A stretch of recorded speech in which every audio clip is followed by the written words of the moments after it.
Good morning, everybody.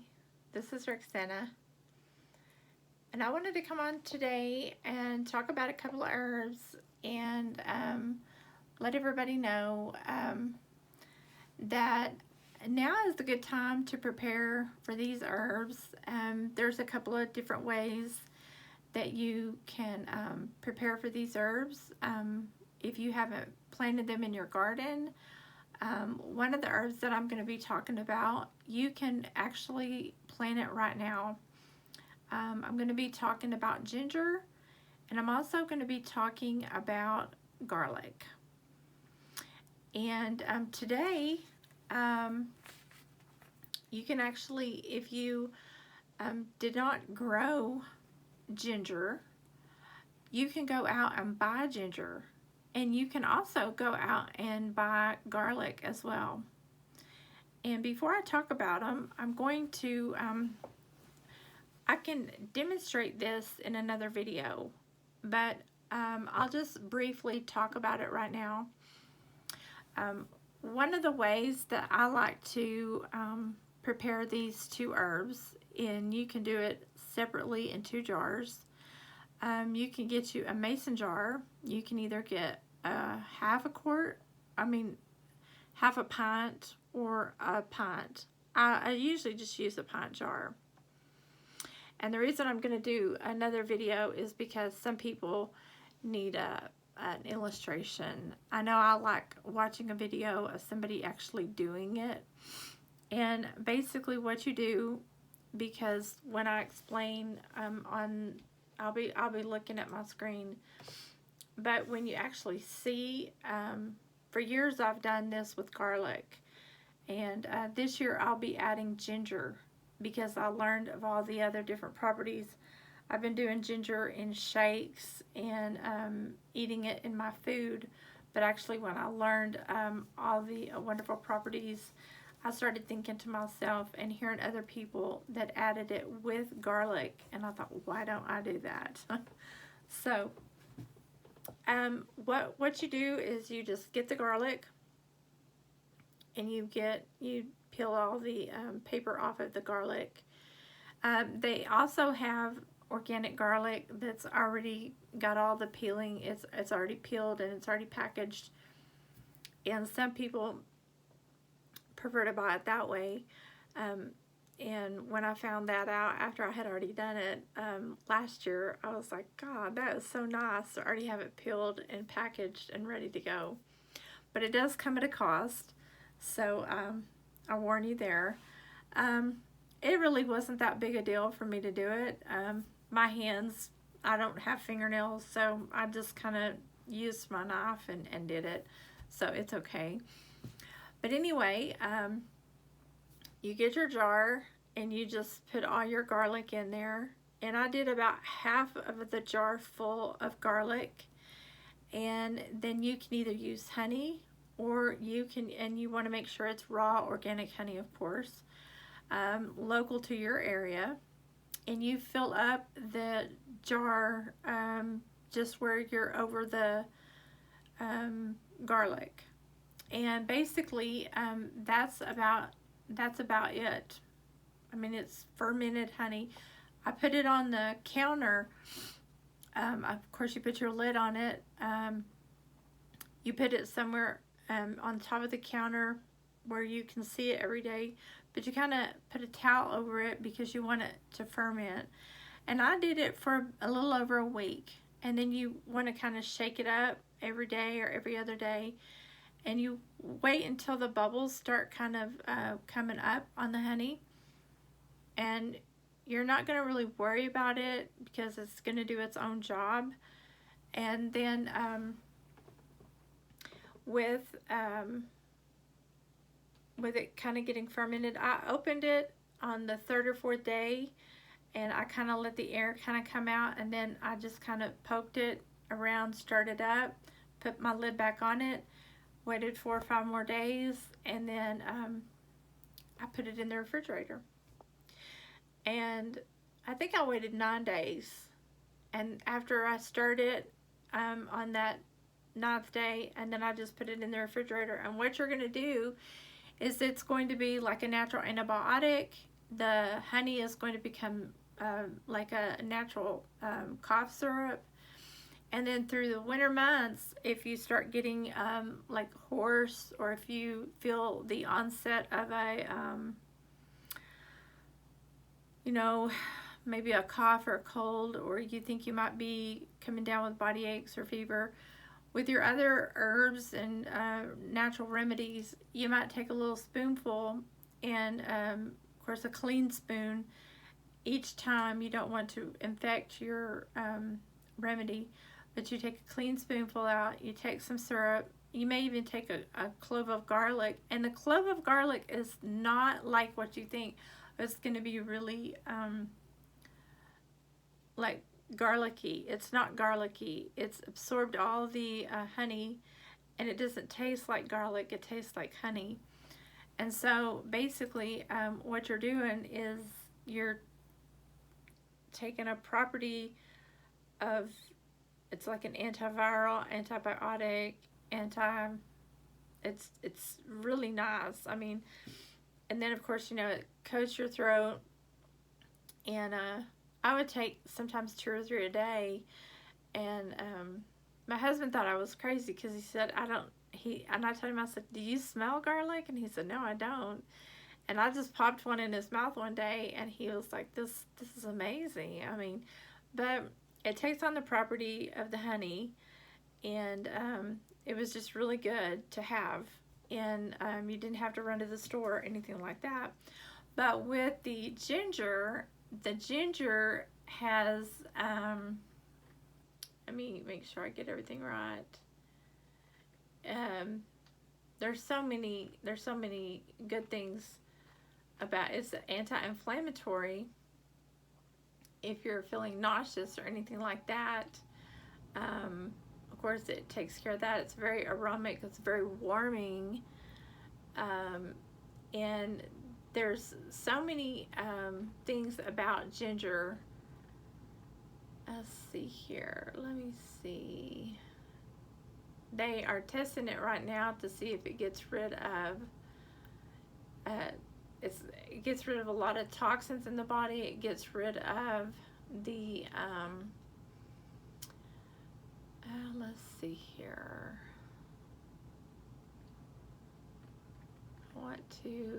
Oh, here it is. Yes, it helps to fight cancer, anti-inflammatory, the immune function. It's an antioxidant, helps protect the skin. It reduces pain if you're having any pain in the body. So people that are, you know, saying I'm achy in my body, I don't feel good, it helps warm up the blood. A lot of people that say, you know, I have fever, well, people that are having headaches, you know, the viruses and stuff like that, say, you know, why would you want to take ginger? Well, there's a reason that your body warms up to fight off the coughs, the colds, the flus, and then it goes to cool the body. Kind of the same way that peppermint does. You know, it warms the body, but then it cools the body. And then after dinner, a lot of people drink it because it's warming and it's drying. It's going in to warm the body up, and then it dries the body out. So if you have like inflammation, or if you have like anything that's congesting the body, it'll dry all that congestion out for you.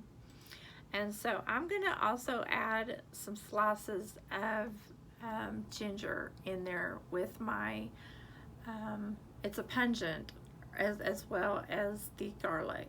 So that's what I'm gonna do this year, and see if it doesn't give me like a real powerhouse effect. So this is what I'm gonna be talking about. Ginger is used in Asia, it's used in India. The growth, I did not get it planted this year, but it has beautiful flowers on it. And excuse me if I am looking over here, but I'm going to be reading, so I don't want you to think that I'm ignoring you. But Um, some caution for this herb are reported for women, like they use it during morning sickness. Some women can't use it, so that's the only caution. But most women do use it because they say, like, if drinking in a tea, that it helps them to get over the morning sickness. So it's kind of the growth habitat it's planted in India. It started out in Asia because it's very, very aromatic, however you want to say it. It goes 2 to 4 feet tall and wide. This plant needs partial shade and a lot of humidity, but it can be grown here in Texas. You just have to have it, in the right condition and keep it kind of moist, in the time that it needs it. Medium to wet, and it's an annual, so you have to have it planted every year. You have to keep it. It's a root, so it goes kind of wide like this. It doesn't, the flowers are real pretty. It gets buds, real pretty red buds on top of it, and then it flowers out. It can be in pots in backyard gardens from zones 9 to 12. It's an underground. It does have bright green leaves with, like I said, the knobby-like red flowers. It's picked and it's made into a snack or teas. It's a spice used in cooking in various ways.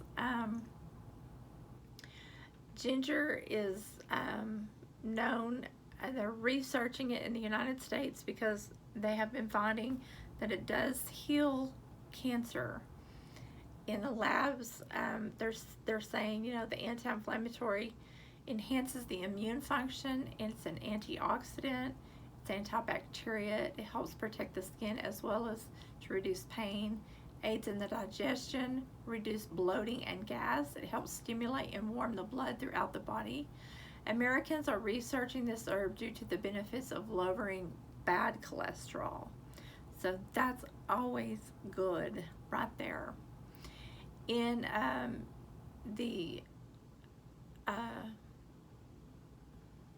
going to say Chinese medicine, I always mispronounce that. It's used every day in the fresh way. They just put a piece in their mouth and they chew on it because it helps with dry mouth and it helps with headaches to fight the side effects of cancer and common colds and in viruses. For myself, I cook with it almost daily, using it because sometimes I read a book 5-6 years ago where it helped with women who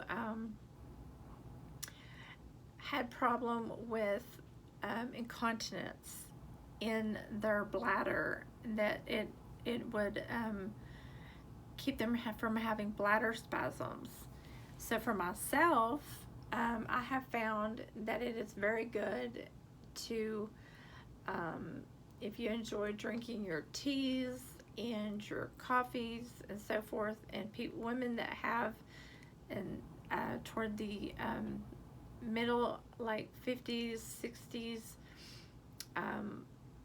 they are not able to drink caffeinated drinks due to bladder spasms. So I experimented on myself with adding this into my diet and found that bladder spasms quit.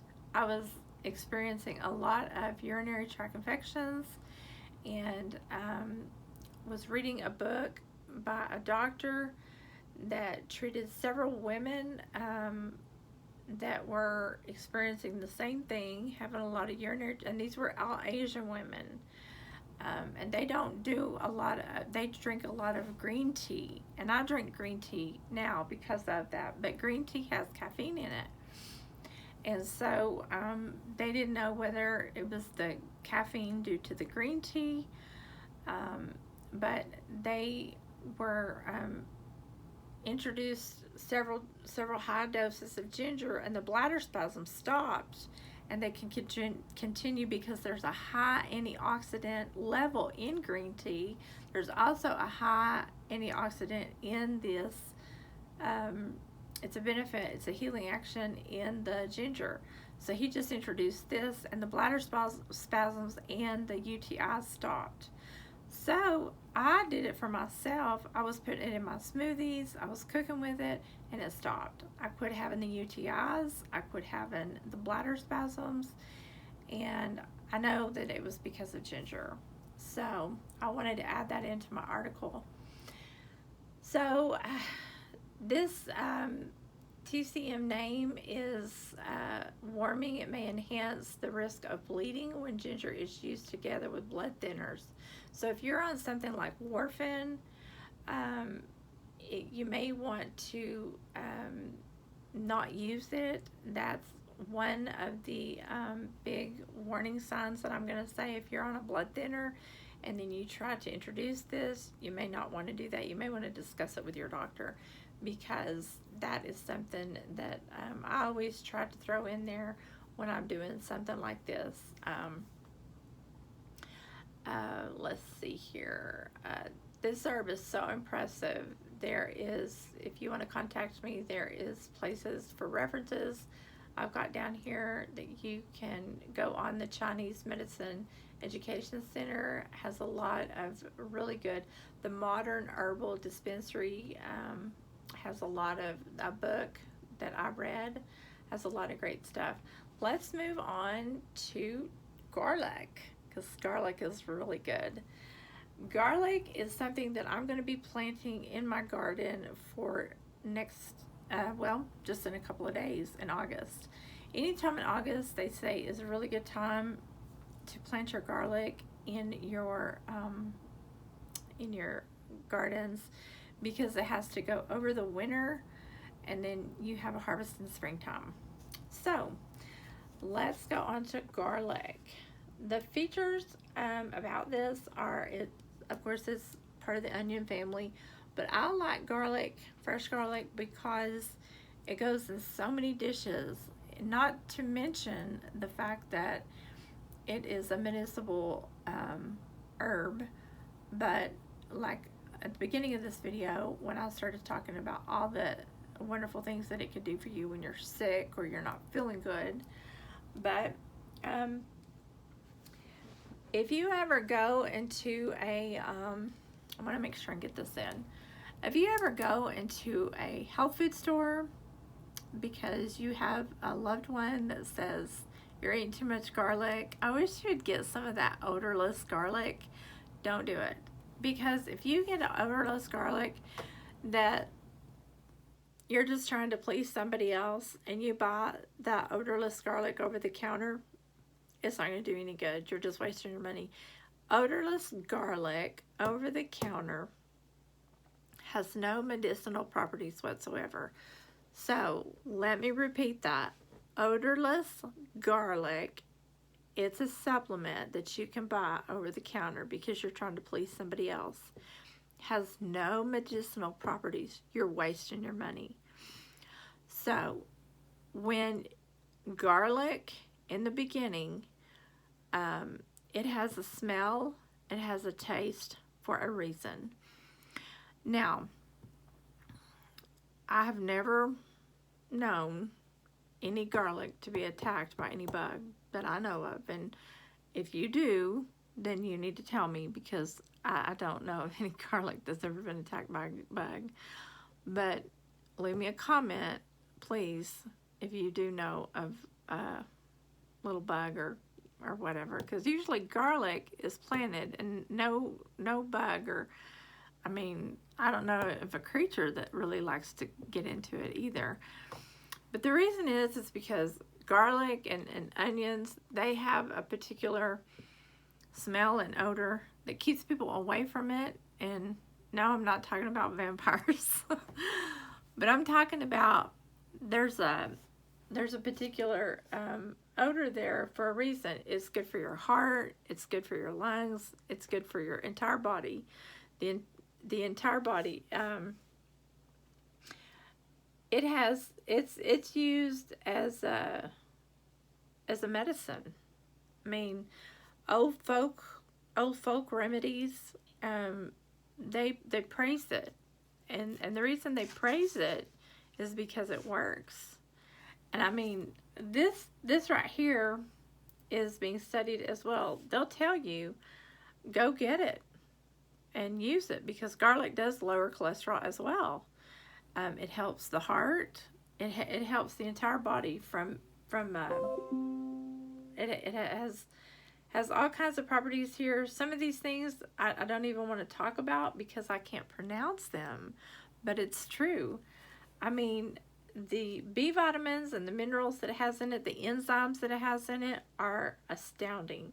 It's an anti-microbial, anti-bacteria, antifungal, immune-stimulant, antioxidant, diaphoretic, hypotensive, anti-spasmotic. It's an expectorant, anti-thrombotic, anti-diabetic. I mean, some of these I'm not even able to say what. I mean, it's a list, and it's like this. I mean, in my book, the actions, the tissues, all systems, it says especially circulatory. So in your circulatory system, you're going, I mean, your blood is from the top of your head all the way to the very tip of your toes. So respiratory, intestinal, and immune. It says all body systems. So if you can think about all your body systems, your organs, your eyes, your ears, your everything in your body, garlic is good for all your body. I mean, I'm just going to say that's it. So the preparations, you can, it's good for emphysema.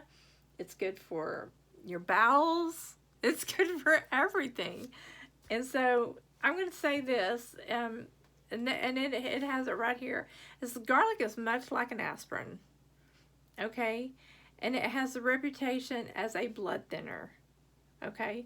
So if you're taking aspirin or baby aspirin, I don't care how little bit, if you're taking garlic, and this is why I don't ever worry about my blood pressure, because I consume a lot of garlic.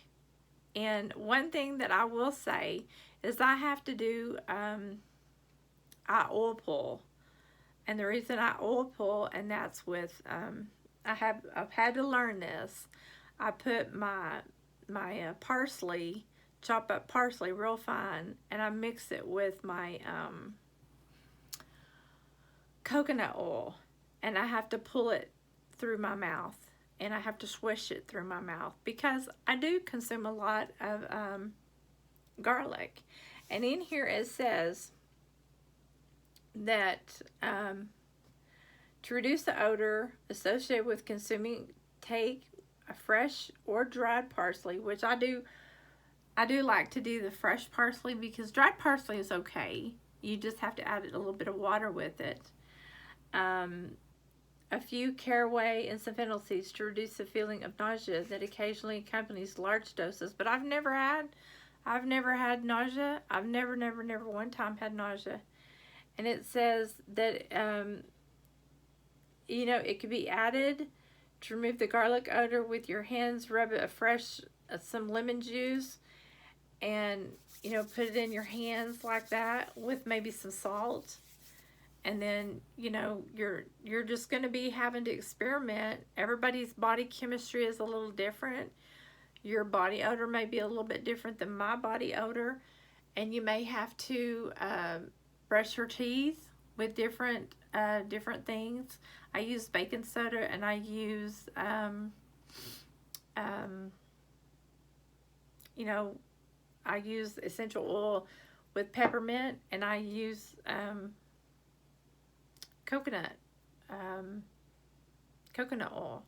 So I don't really use a lot of commercial toothpaste, and I have to do oil pulling, and I have to use things that I know that are going to help me control the odor because I have a loved one and he likes to kiss me, but it works for me. But it also helps me to stay well by eating the right amounts of garlic. And you know, there's times in the year that I don't have to eat as much garlic. In the winter, I do consume a little bit more garlic. But this is such a good medicine. It's good for the liver, and it's good for the spleen. The cold, damp places in the body, it just really revs up the energy and the consumption that you do need to really help, you know. And when you're around other people, I mean, you know, sometimes people will put off that, you know, like, I can smell garlic people. I can smell them. And I love it. I don't have anything against it, but it really does help a lot when you want to fight off colds and flus, and it's coming that time. It's just around the corner, you know. And if you introduce it to children at a young age, and they, you know, you may start out with garlic powder and work your way up to it. You can put it in some tinfoil, you know, put some olive oil around it and kind of smash it up, get it soft to where it's, and put some parsley and maybe some cilantro. I know different herbs you can mix in there, and then maybe put it with some different types of, I know I've tried the zucchinis and squashes and stuff like that, and it's very pleasing. It's not displeasing at all. And you know, you can have like spaghetti night, and they love it. My children loved it. My son loves it. He right now he's in his 40s, and he loves it. He said, "Bring on the garlic. I love it." So anyway, that's a little bit about the 2 herbs that I wanted to share with you. And I would love it if you could leave me a comment and let me know what you think about these 2 herbs. And for right now, I think that's about all. But these are some ways that you can incorporate it into your life. And like I said, I'm going to be planting garlic very soon. I mean, like in the next couple of days. And maybe a week at the longest. You know, I think that it's time that we start planning what we're going to put out there and what we're going to bring in. Oops, sorry, that's my dog. But anyway, y'all have a great day, and thank you so much. You can share this video, and you can like it and comment it. Thank you again. Y'all have a blessed day. Bye for now. Rexana with Garden in the Herb. Or Rexana with Garden of Herbs, TX. Bye for now.